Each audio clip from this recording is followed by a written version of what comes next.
Happy Tuesday, everybody, and welcome to Undisputed live from Los Angeles. I'm Jen Hale here with Skip Bayless, Shannon Sharp. Good morning, gentlemen. Number 2 joined the Lakers yet? Oh, there you go. I don't let know. it go. Why? You should let it go. No, why shouldn't I? It's time to move on. Skip. Yeah, He's good. finally recovered. Yeah, I don't wallow about the idiot, talk about, oh, he quit on us and he did. We'll see. Let it go. We'll see how this first question goes.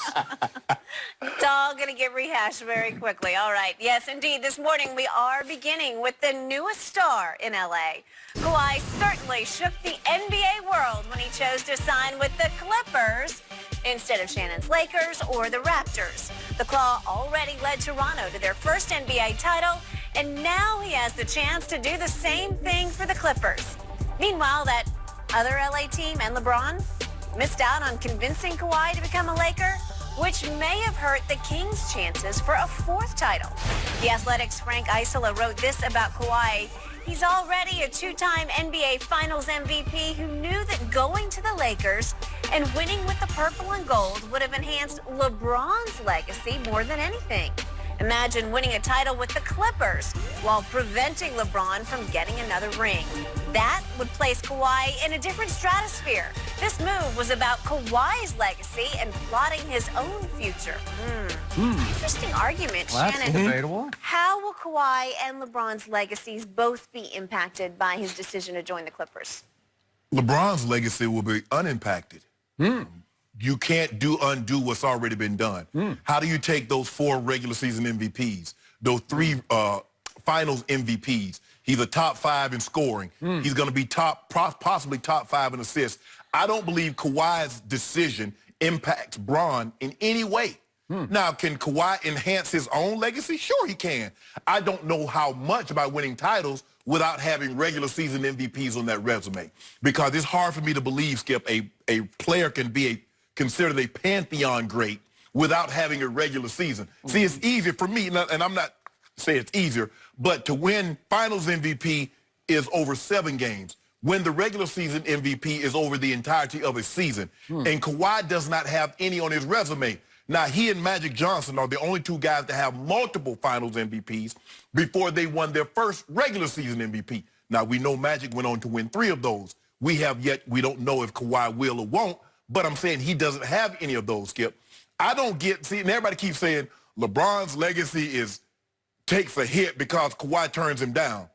Does Kawhi's legacy take a hit because KD turned him down? Does his legacy take a hit because Kyrie turned him down? Does it? Because they did turn him down, right? They told him no. Yeah. Is it my turn? No, it's not your turn. Yeah, I'm ready. I'm just give you a little food for thought. Oh.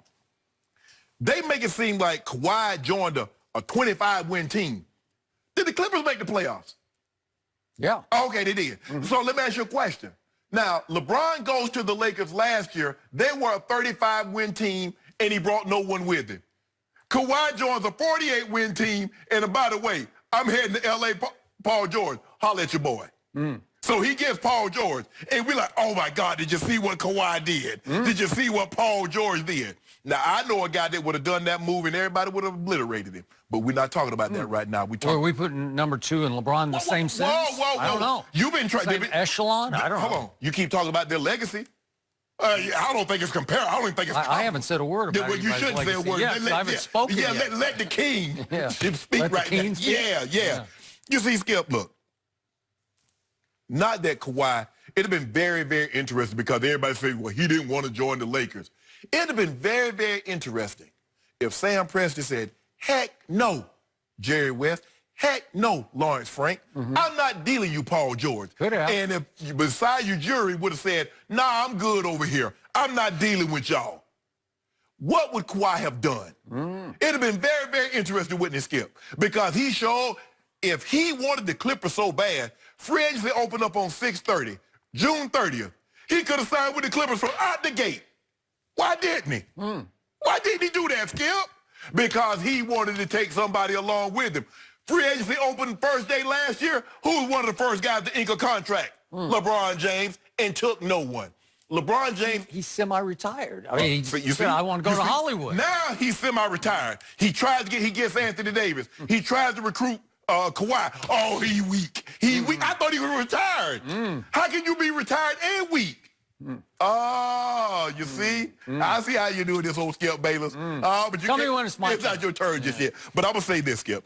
I just believe there's nothing Kawhi could do to catch LeBron James. Because LeBron, he's top 5. He's not coming out. Kawhi is trying to get into the top 10. And that's going to be very difficult for him without any regular season MVPs on his resume. I think it's my turn. It's your turn now. Finally. We're 8 minutes into the show.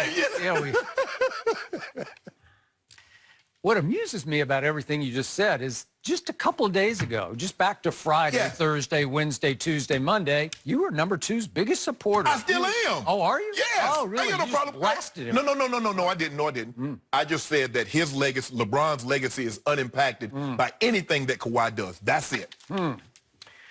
So, before I get to the guts of my answer, I must admit, I love the decision number 2 made because I can't not love it. I challenged him all week last week to have the guts to compete against LeBron. Don't join him, fight him. Come to his town and fight him, face-to-face in his own building. Share the building and fight him. That was my theme all last week, and by golly, he did it. So, and he did bring along some big help, but he did it. He chose to go face-to-face with LeBron at Staples Center. So, to me, I got to applaud that move because I have mixed emotions here. I have no choice but to applaud that because that did take some measure of guts, even though he did holla at his boy, and his boy came. Yeah. Okay? But I got that. But you can't blame him for that because that's the way the game is played now. Everybody does. Oh, but no. Because there are no more Michael Jordans. There was one and one only, and he's now running Charlotte, barely. Into the ground, I might add. Into the ground, yeah. But hold on, Skip. Why aren't you offering the critique of the criticism of him getting another great player to come along? Because that's what you did with LeBron. Yeah, but he's shaky. He's not a closer. He needs help. He knows he needs help. He knows full well because he's a shrewd operator, as we've been finding out. Yeah, a lot shrewder than we gave him credit for. He knew just how lucky he was last year in Toronto because every break in the world went his way. Literally and figuratively. That's correct. The basketball god said, "Let there be championship." And it was. Yeah. So he knows, boy, if you're going to go back to the West, he knows the West because he played in the West for a long time. But he had some help. Yes. He had Duncan Parker and Ginobili. And so now he's saying, I want to go to the Clippers and share that building with that guy.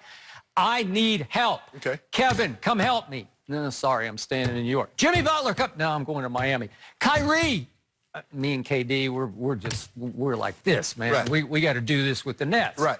And it comes down to he's begging. He's going over to Paul George's house to beg him. So he begging, come with it. Well, yeah. Oh, okay. All right. Well, I'm giving you that. Isn't that a knock? That's a knock. I mean, begging is so unbecoming. Okay. All right. Ooh. But guess what happened? Very late Friday night and early Saturday morning in the East, because it was almost 2 o'clock in the morning on the East Coast. Number 2 dropped a stealth bomb that changed NBA history in my estimation because it effectively ended LeBron's championship possibilities. LeBron James is not going to win another championship without number 2. Period. End of story. So you give him that kind of credit? Yes, I do, because it would have taken the Clippers completely out of the equation. They would have not been a contender without him because he brought Paul George. So that wouldn't have happened. So the Clippers are still flailing.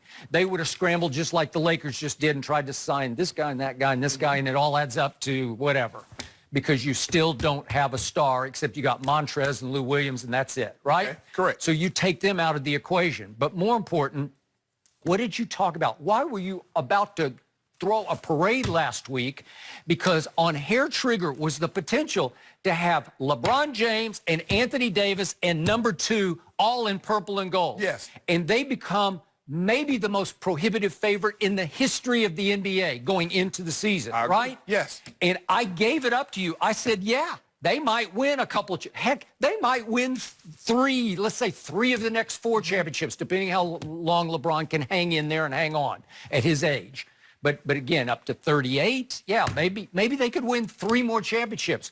What if LeBron went from 3-6, which he is right now, to 6-6? What if LeBron could say, I won as many championships as Michael Jordan won, and I doubled him in finals appearances. I got 12, and he had only 6. Yeah, but then you